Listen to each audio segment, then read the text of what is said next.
ॐ नमो भगवते वासुदेवाय।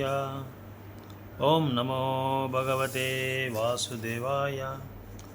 नारायणं नमस्कृत्यं नरं चैव नरोत्तमं देवीं सरस्वतीं व्यासं ततो जयमुदीरये। नष्टप्रायेषु अभद्रेषु नित्यं भागवतसेवया भगवत्तुत्तमश्लोके भक्तिर्भवति नैष्टिकी। मूकां करोति वाचालां पङ्गुं लङ्घयते गिरिं यत्कृपा तं वन्दे श्रीगुरुं दीनतारिणं परमानन्दमाधव श्रीचैतन्य ईश्वरं कृष्णाय वासुदेवाय देवकीनन्दनाय च नन्दगोपकुमाराय गोविन्दाय नमो नमः। So,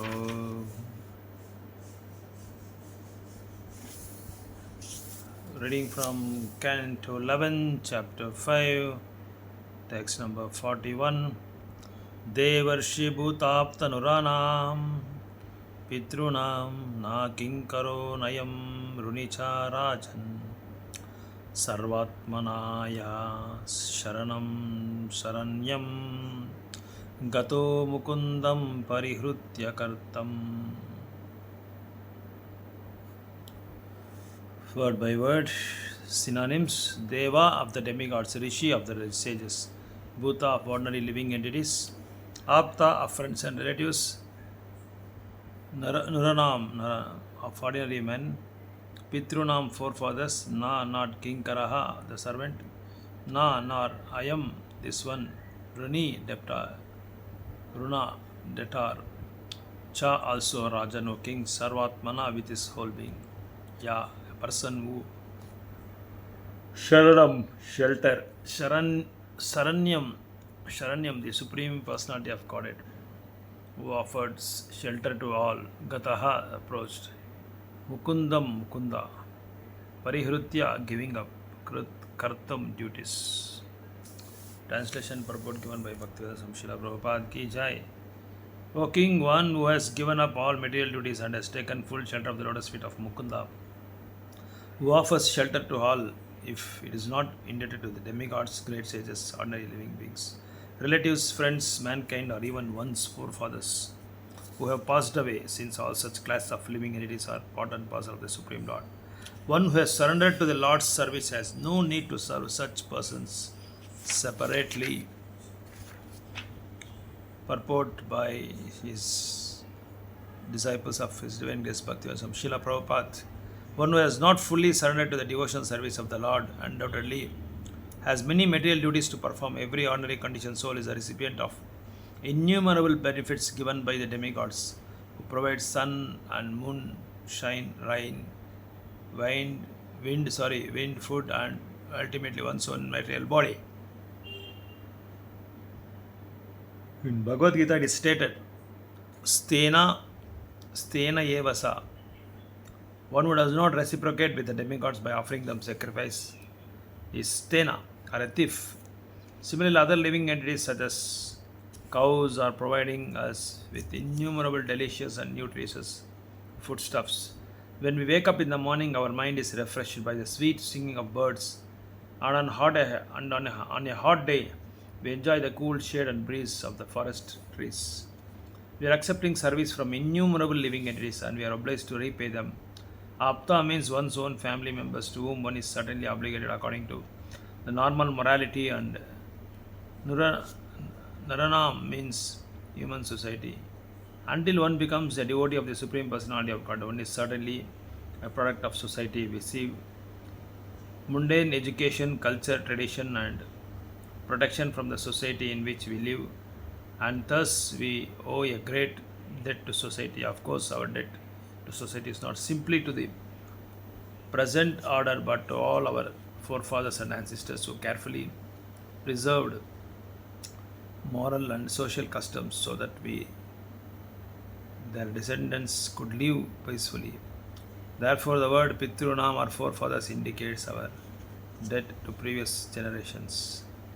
In fact, the members of the Krishna consciousness society are sometimes criticized by materialistic persons for giving too much attention to Krishna rather than working to fulfill all the above mentioned obligations. In reply to this, Bhagavatam 4:31.14 states, Yata taror mula nisechanena trupyanti tat skanda bhujopashakaha. If one waters the root of a tree, automatically all of the branches, twigs, leaves, etc. are also nourished. There is no need for nor any effectiveness in separately pouring water on the branches, twigs, and leaves of a tree. The water has to be placed on the root. Similarly, prayano prayanopahara cha yatendriya nam, food must be placed in the stomach from where it is automatically distributed to all the limbs of the body. It is foolish to try to nourish the whole body by rubbing food separately on all the bodily limbs. Similarly, the Supreme Personality of God is the source of all existence. Everything is emanating from Krishna. Everything is maintained by Krishna. And at the end, everything will merge to rest in Krishna. So the Supreme Personality of God, Krishna, is the supreme benefactor, friend, protector, and well-wisher of every living entity. And if he is satisfied, then automatically by the whole world will become satisfied, just as all of the bodily limbs are strengthened and satisfied when food is daily remitted to the stomach. The example can be given that a man who is working as the personal secretary to a great king has no further obligations to petty minor kings. Undoubtedly, an ordinary person has many obligations within this material world. But according to Bhagavad Gita, Ma'aiva Vihitan Hitan, it is actually the Supreme Lord who is giving all benedictions. For example, one receives one's body by the mercy of one's parents. However, sometimes we find that a particular man or woman may become important at a given moment. Sometimes a deformed child is born, and sometimes a child is born dead. Often the sexual act fails to produce pregnancy at all.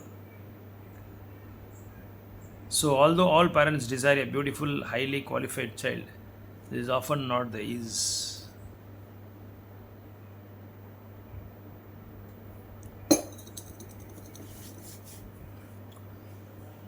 So, although all parents desire beautiful, okay. Thus, it can be understood that ultimately it is by the mercy of the Supreme Lord that a man and woman are able to produce a child by the sexual act.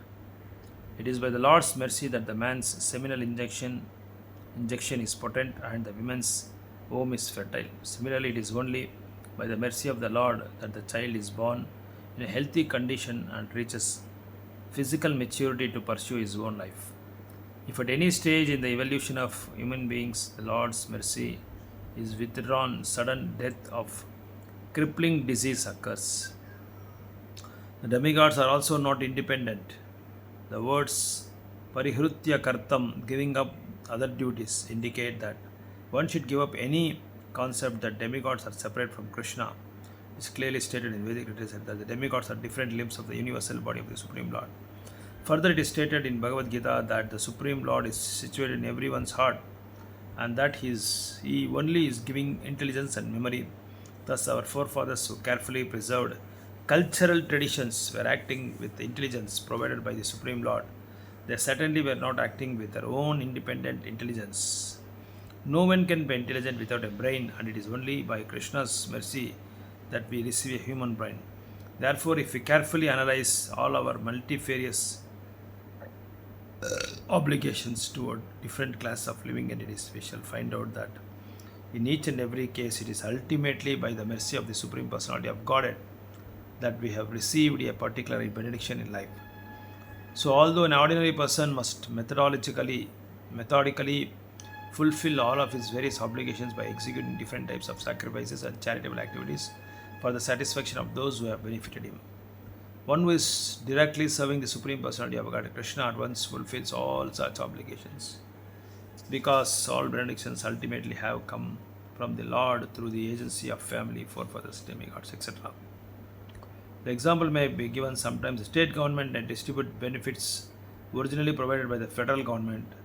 So one who become the personal secretary or ministry to the chief executive of federal government has no further obligations to the less important representatives of the state government. Therefore, decided in Srimad Bhagavatam 11.209, Tavat karmani kurvita na nirvidyeta yavata mat kata shravanadova shraddha yavan na jayate. As long as one is not satisfied with the fruitive activity and has not awakened his taste for devotion service by hearing and chanting about the Supreme Lord, one has to act according to the regulative principles of the Vedic injunctions. The conclusion is that one who has fully surrendered to the devotional service of the Supreme Lord is a first class human being. People in general are only eager to receive benedictions from demigods, family members, and society because such benedictions are conducive to material sense gratification. Less intelligent persons consider such material progress to be the only goal of life and thus cannot appreciate the exalted position of pure devotional service to the Lord. Bhakti Yoga or pure devotional service is meant to directly please the senses of Supreme Personality of God. Envious materialistic persons propose various arguments to deny that the Supreme Lord even has transcendental senses. The devotee, however, do not waste time doubting the inconceivable beauty, strength, wealth, and geniality of the Supreme Personality of God, but directly please the Lord's senses through loving service, thus receive the supreme benedictions of going back home, back to God. The devotee is returned to the Lord's abode where life is eternal, full of bliss and knowledge. No demigod, family member, or forefather can give one an eternal life of bliss and knowledge. However, if one foolishly neglects the lotus feet of the Supreme Lord, instead accepts the temporary material body to be everything, then one must be certainly perform elaborate services, austerities, and charity, and fulfill all of the obligations mentioned above. Otherwise, one becomes completely sinful and condemned even from the material point of view. Om Ajnanatimirandasya Gnananjana Salakaya Chakshurudiptamena Tasmai Shri Guruve Namaha. Jai Shri Krishna Chaitanya Prabhu Nityananda Shri Advaita Gadadhara Srivasadi Kaura Bhaktavranda. Hare Krishna Hare Krishna Krishna Hare Hare Hare Ram Hare Ram Ram. This is a very famous and beautiful sloka in the 11th canto. The name of the chapter is Narada's teachings to Vasudeva. So if one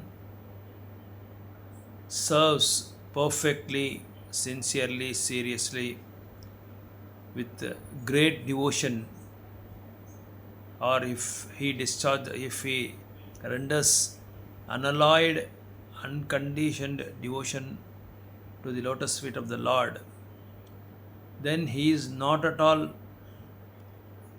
indebted to any devatas, rishis, any type of human beings, pitrus, forefathers, father, mother, brothers, sisters, and what to say about not even the great demigods like Shiva, Brahma, Indra, Chandra, Varuna, Surya. Not at all. He is not indebted to anyone if he serves the lotus feet of Supreme Personality of Godhead, who is the benefactor, and who is the protection, who is the creator, maintainer, and the devastator. So there are a lot of examples given in the scriptures that one such example is if one serves feeds the food to the stomach, there is no need to apply any sort of food to the other limbs of the body. As we all know that once food is supplied through the mouth if it goes to the stomach and it distributes to the it distributes the food to it channelizes the food to the all parts of the body so that the whole body get nourished. Similarly, if one serves the Supreme Personality of Godhead, who is the recruiter of all the demigods, who entrust the different types of services and departments to the different types of demigods. Like example, the education is given to Saraswati Mata, the finance department and fortune department is given to Lakshmi Mata. Like sun is in charge of uh, one who cures the diseases, and Varunadev is in charge of ocean. Indradev is in charge of rains. Like how in the parliament or in the cabinet, the prime minister entrusts the different persons as a minister of different departments like finance, external affairs, internal affairs, home affairs, railways, aviation. Similarly, here the Supreme Personality of Godhead appoints all the demigods externally in different departments, and all these demigods are reported to the Supreme Personality of Godhead. So so actually, to be very frank and to be very true in matter, that all the 84 lakhs of living entities, we are all indebted to the different to the different personalities in different categories. Like in the forest, the trees, plants give us a nice wind. The sun gives the the prakasham, the light, illuminous light, and the moon will give the chillness and the warmness for the fruits, grains, and all other vegetables, so that we can have sumptuous prasadam which is offered to the Lord. Like this, if you see, there are a lot of demigods who are serving us in different capacities, but we are all obliged to them. We all have the obligations to fulfill them or to please them in different angles. But if one waters the root of the plant or a tree, then there is no need to water the twigs, leaves, fruits, the branches, the barks. So spontaneously it supplies everything in each and every part of the tree. So similarly, it is only the mercy of the Lord that even for that matter, for the grosthas, we can see in a lot of cases, most of the mothers, they will have abortions, and most of the parents, they will have a lot of the health issues for in begetting the child. Either the male has the problem or the female has the problem. Depends upon their karma, their previous karma. Normally, every parent wants to have the very intelligent and brilliant child, but unfortunately, in some cases, it's not at all. It doesn't happen at all. So that's why we need the mercy of the Lord to get a very nice child also. It depends upon the mercy of the Lord and compassion of the Lord. So if the child wants to born in a healthy condition and reaches the physical maturity to purify his own life, if at any stage in the evolution of human being the Lord's mercy is withdrawn, sudden death or crippling disease occurs. So even to get a child also, we need the proper rains for that.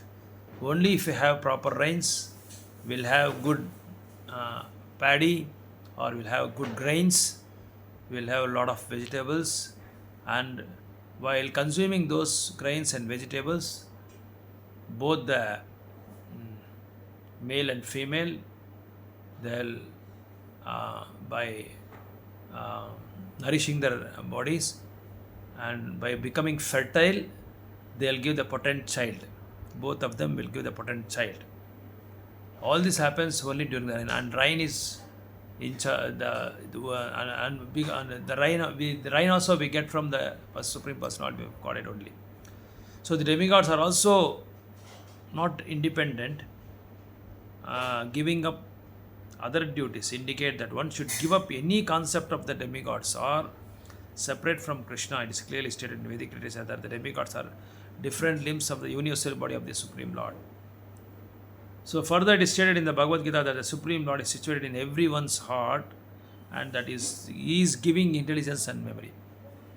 So whatever the activities the human beings does, all the intelligence comes from the Supreme Personality of God, as according to Bhagavad Gita. Sarvasya chaham hrudi sannivistu mattaspriti gnanam abhavanam cha. Bhagavad Gita 15.15. So a lot of examples are given. Even sometimes if the state government may distribute benefits originally provided by the central government, but if the personal secretary of the central government need not be answerable or reportable to the state government authorities, since he can directly report to the central government authority, so there is no need for him to be answerable for all the state governments. Similarly, we can directly approach the Supreme Personality of God for any sort of problems. Lord is there to solve your problems, irrespective of any health issues, political issues, economical issues, social issues, personal issues, any sort of issues, we can approach the Lord. So the Lord is in a very formidable condition and capable and potential of solving any complicated problems that arises in the contemporary world or in any world, even for that matter in spiritual world also. So people in general are only eager to receive benedictions from the demigods, family members and society, because such benedictions are conducive to material sense gratification. So people go to the demigods because they get their prayers answered in an instant basis. That's why they go there. Temporarily that will fetch the results, but whereas eternally it will not give you any sort of results. So furthermore, in our proceedings, these prayers, these benedictions from the demigods will not give any impact on us. It will not have any impact. So, but when serving the Supreme Personality of Godhead, who is the benefactor, omnipotent, omniscient, and is sarvavyapi, if we gets the mercy of that particular person, Supreme Personality of Godhead, Krishna, then there is no need to worry at all. All our problems will get solved. As in the Bhagavatam, it is said that Samasra Pada Pallava Plavam, if the lotus feet of the Supreme Personality of God is compared to the boat, which is the shelter to the person who is drowning in the ocean, so that the boat is the only safeguard for that particular person. So if the drowning person catches the boat, then immediately he will be saved, he will be survived. So similarly, in this material world, it is like a samsara dhava nalalita loka, blazing fire. It is like a blazing fire. So if one catches the lotus feet of Mukunda, who is the giver of liberation, then one can easily cross over this material ocean, which is like a blazing fire. Like how we cross over the small negligible place of the cow's calf hoof, which is very little in quantity. Like that, just like that, close the eyes, we can just cross it. If one um, really in Kali Yuga chants the holy names of the Lord, Hare Krishna, Krishna Krishna, Hare Hare, Hare Ram, Ram Ram, Hare. So if it takes the shelter of these holy names, and the one more, the seva is Shravanam, Kirtanam, Shravanam, Shravanam, Kirtanam. In 9 devotion services, these two are very important. Among them, Shravanam is very important. Shravanam is just like if one goes every day and takes the bath in Ganges every day. But if another person doesn't go to Ganges and takes bath, but every day he sings himself in the Krishna Kathamrita, which is compared to the Ganges, every day he just sings in that, he swims in that ocean of Krishna Kathamrita by hearing the pastimes of the Lord, then it is 1,000 times better than taking the dip in the great ocean of Ganga.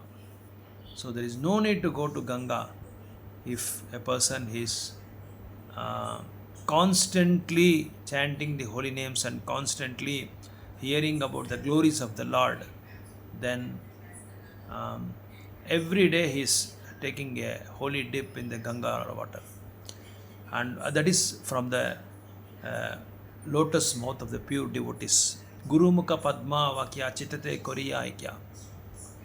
We heard in this, I think Bhaktivinoda Thakur's song, that from the lotus mouth of the Guru or the Vaishnavas, if he hears from that particular person, then definitely we will be delivered from this material world, and we can get Krishna Prema very, very easy, in a very easy manner. And also you can get very fast also. Hare Krishna.